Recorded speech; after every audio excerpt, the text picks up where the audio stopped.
Jefferson, director of American Fiction, Kristin Gore and Damian Kulash, directors of The Beanie Bubble, Christos Nikou, director of Fingernails, and Chloe Domont, director of Fair Play. All great films. I wanted to ask all of you, I guess, like, just going back to when you were first, like, what was the movie that made you maybe want to become a director in the first place? Is there one or some kind of project that you were like, wow, this is something I really want to do? Cord, I'll put you on the spot and start with you, and then we could go around. I think a real spiritual predecessor to American Fiction is this movie called Hollywood Shuffle by Robert Townsend. I saw that when I was probably about 9 or 10. And I think that although I probably didn't know what the definition of satire was back then, I think that sort of I know the feeling that it gave me, and it was a real revelation that this was a movie, I'd heard about racism and civil rights, and we were sort of, these are things that I understood from class and from home, but these were issues that were normally talked about in such sort of like morose tones and sort of very grim circumstances, movies like Mississippi Burning and stuff like that, really sort of like awful, horrific films.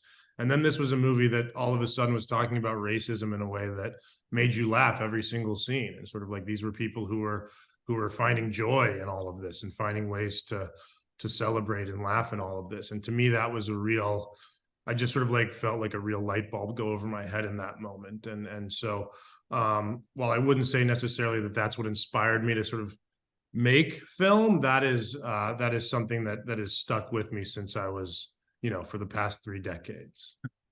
That's good. Kristin and Damian, how about you each? You could have separate ones, obviously. Oh, thank you.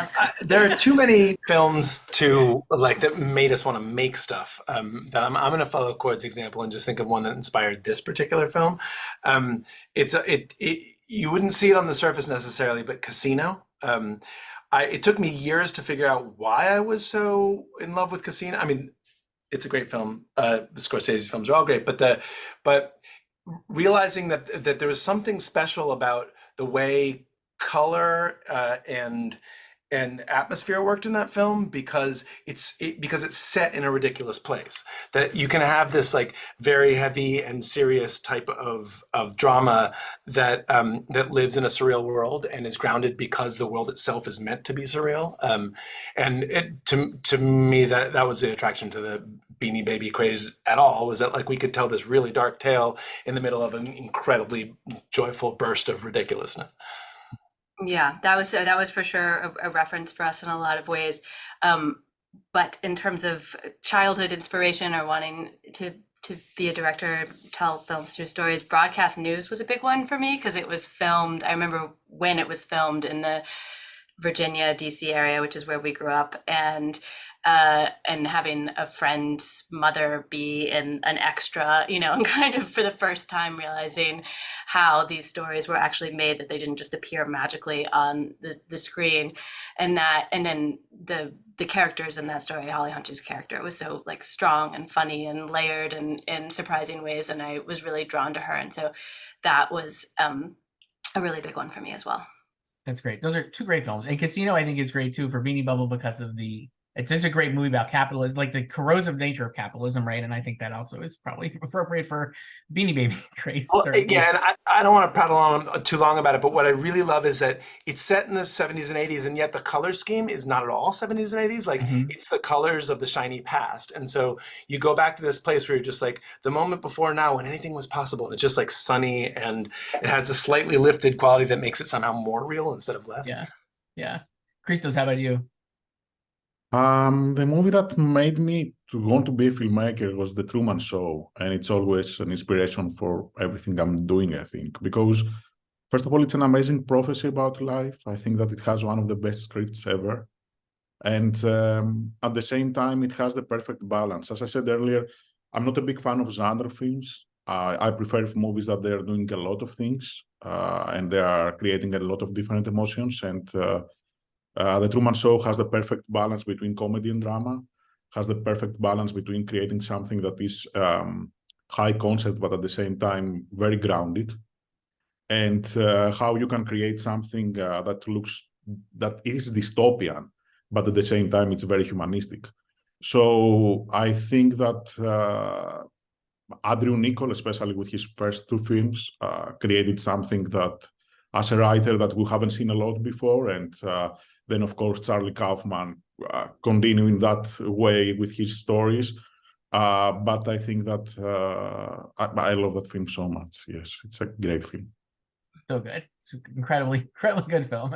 Chloe, how about you? I'd say there were like 3 films, but starting with Network. My father showed me that film when I was like 10 years old, probably too young to watch that kind of film, but he showed me lots of inappropriate films.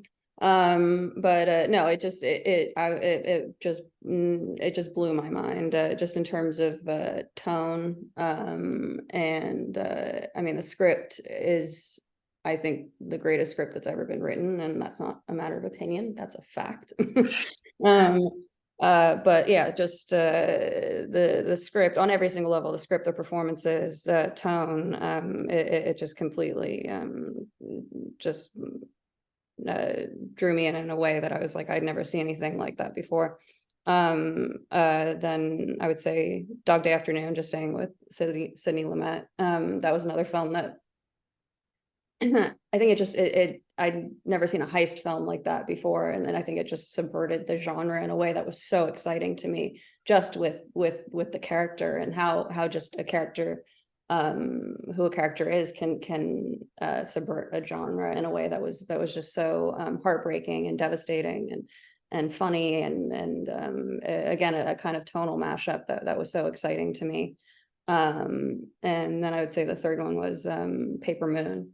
Again, kind of like con artist, high genre, but the father-daughter story was it just had everything I feel like you want in a movie. It was incredibly entertaining and very emotional and devastating, and just the last shot when he's driving away, just the power of a last shot, what that could do, I think yeah, I think those just cinematically and the script, just everything was just like, why would I want to spend my life doing anything else than trying to do something like this? Yeah. It's good. All the movies you guys mentioned there, I feel like, and also all of your films here are so, they all have specific tones and are so disciplined in holding those tones, right? And I find that like the best films certainly do that. I guess like how, I don't even know, is it an ineffable thing? Like how difficult is it to make sure you're being faithful to the tone of the film on like a day-to-day basis while you're making the film? I guess I just am fascinated by that. And I guess, Cord, like we were saying before, like your film, obviously it's just so locked in the tone. Like how do you guys make sure you're being faithful to the tone of the story, I guess? I think that for me, I tried to make something that was satirical and never farcical. And I think that was my intention. And so I tried to find that on the page, first of all, when you're in the writing process. And then once we were on set, that you try to dial it in on set. And sometimes I would feel that the comedy was getting too broad and you try to rein it in on set. And then sometimes you're sort of like dipping too low and you want to sort of like, it's hard to come out of a dive that low. And so you try to formulate it there. But really for me, it all came out in post. Like that's where I really struck the right balance. I had a wonderful editor named Hilda Rasula, and she never lied to me. I sort of told her, please never lie to me. And so she would always tell me the truth, and sometimes it would piss me off. But after a few minutes of being pissed off, I would realize that she was right. So, but really that's where it all came out. It's really sort of like refining and sort of like sanding down the edges and sort of like making it less broad when we could, and making it less dark when we needed to. So all of that stuff was just really perfected, I think, in post. And that is, I'd be surprised if people said other things, just because I think that's where you really sort of get in and at least for me got into the sort of like nitty gritty and finding the perfect balance. President Damian, would you agree with that then? Completely. I had to completely agree with that. I mean, the whole "we'll fix it in post," you hear that as sort of a joke a lot of the time, but it was true. And I agree with every part of Gord's answer, because there were times on set where it was, you get to work with these incredible actors and they sometimes want to do it the way the script is and sometimes want to off-road a little bit, which is super interesting lots of times. And then sometimes would only be interesting if that became their character's journey from then on, you know, but to balance it with everything else, you have to kind of keep in mind something that you kind of only have in your sort of soul of what you hope the end thing is going to be. And so when it was a little bit off in different places, our editor Jane Rizzo, who's also Spectacular. really, really wonderful, And not a liar. was, yeah, thank goodness, was a magician. I mean, she was great, and it was so gratifying to be able to polish it in the ways that we needed to get it all of a piece yesterday. I will offer a counterpoint, however. Okay. I think that it while you do find it, like post is when you find it and it stays. For me it was mostly it felt like an endurance game, that basically, like we talk about this a lot, that most of directing is decision fatigue, that like there's 10 really urgent decisions you need to make, and in the end one of them is going to be crucial. The other 9 are like, somebody's got to decide, but probably A or B. It doesn't, like, both of them will make a good film. You just don't know which one it is that's going to be the really crucial one, and so so it's sort of about keeping up. Caring about every detail when you're writing, caring about every detail when you're prepping, caring about every detail when you're shooting, even the ones that you're sort of like, it's a handbag, I don't know, just pick a handbag. You have to like check back in with yourself and be like, which handbag is actually telling the story right now? And that going back over and over and over, that what Cord said about sanding it down and refining, that all does happen in post eventually, but you only have the stuff to work with there if you've relentlessly never given up in that respect. And so that tone, mostly, like, I mostly knew we were on tone when our producer would say something offhand about, oh well, you guys know what you want, and realizing, oh yeah, we actually do really know what we want, that you have to have an answer every time someone asks a question, even if you're too exhausted to come up with one. Right. Christos, how about you? In terms of keeping the tone? For sure, it depends on the tone of every film, and if you can create that tone on the post, because you can create it even with just one piece of music. You can change the tone of the film. It's something very easy. But the thing is that I feel that for me, for example, the way that it worked in both films, and because I call both films melancholic smile tone films, I knew from the beginning that I had this in my mind, and I knew from the script how we will go there. And so I had it all the time in my mind. It was the most important thing, the tone of the film, to not lose it and to not go somewhere else. Even when the actors were trying to do something else, I was trying to keep them in this bubble of the melancholic smile. So we were having this on the script, and then on set, we were trying to keep it by, for example, in a lot of scenes, in most of the scenes, I was playing a song for the actors before the shooting and during the takes, and very loud.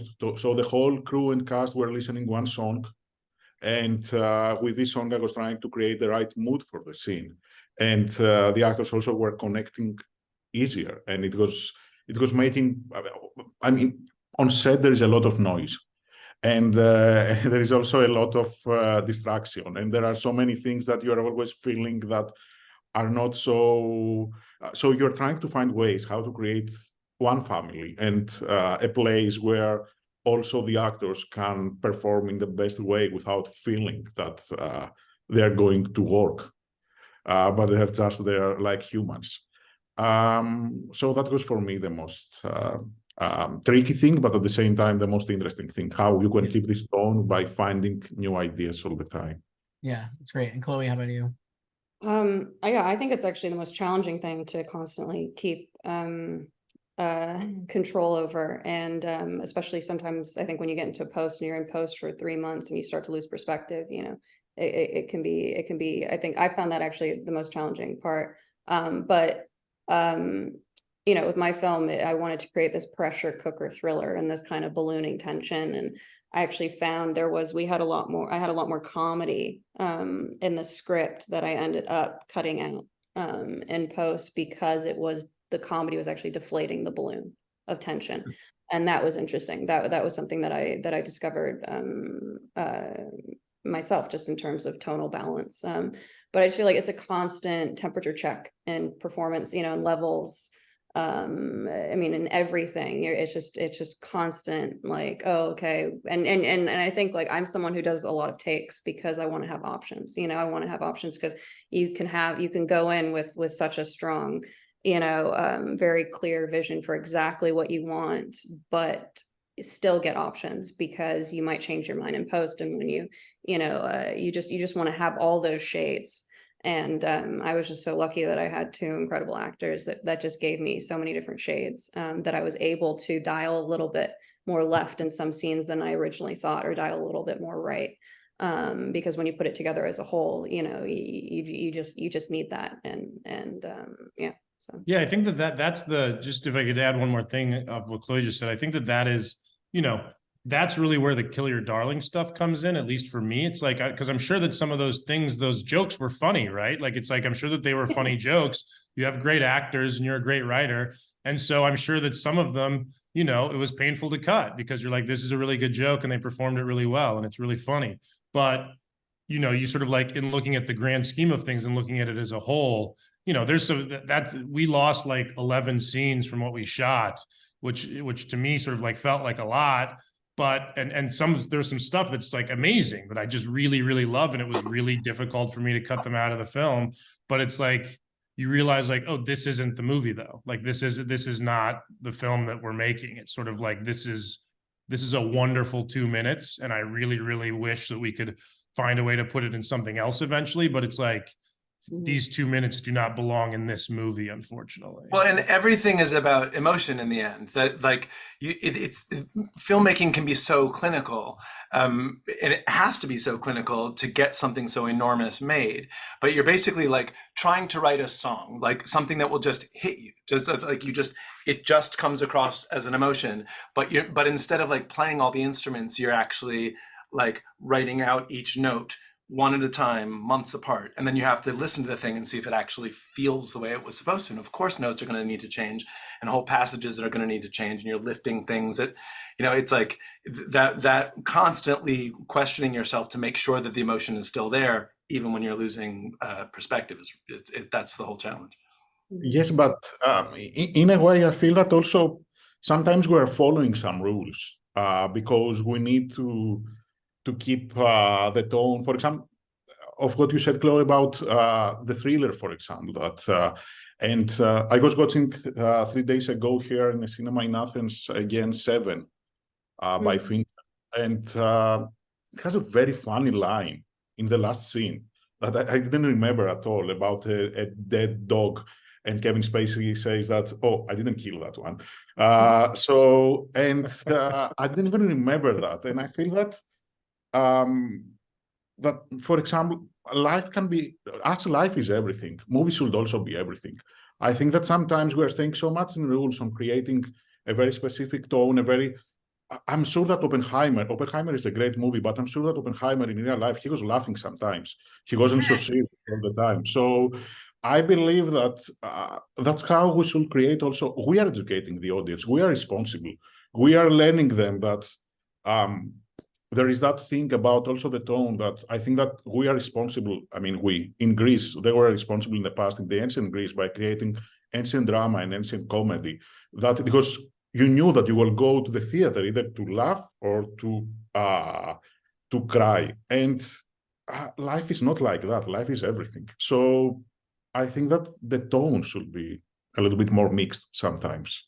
No, and I agree. I think that, and what was interesting when I talk about like the comedy that got cut out, I think it was when scenes were just more about the comedy, you know, and more about breath or, you know, something like that. I think for me, like the comedy that stayed is when it was embedded in the tension, you know, and that I found that actually the comedy with my film was of how uncomfortable things got. That's when people were laughing because they were so uncomfortable. And it wasn't just like the jokes. I cut out the jokes because that just wasn't fitting. But then the comedy was coming from just like the extreme, you know, human behavior. And that's what, you know, it was funny because the first Sundance screening we had, it was crazy. People were laughing throughout the whole film, and my producer turned to me at the end and he was like, "Did we make a comedy?" But it was because people were so uncomfortable they couldn't help but laugh, and that was something, you know, interesting. Yeah. Yeah, that's really great. We have to wrap up, but this has been so interesting hearing you all speak about this, and I've had so much fun chatting. Core Jefferson, American Fiction, Kristin Gore and Damian Kulash, The Beanie Bubble, Christos Nikou, Fingernails, and Chloe Domont. Fair Play, all great films that you should check out. Thank you all for doing this. I really appreciate it. Thank you. Thank I you. loved it. Thank you.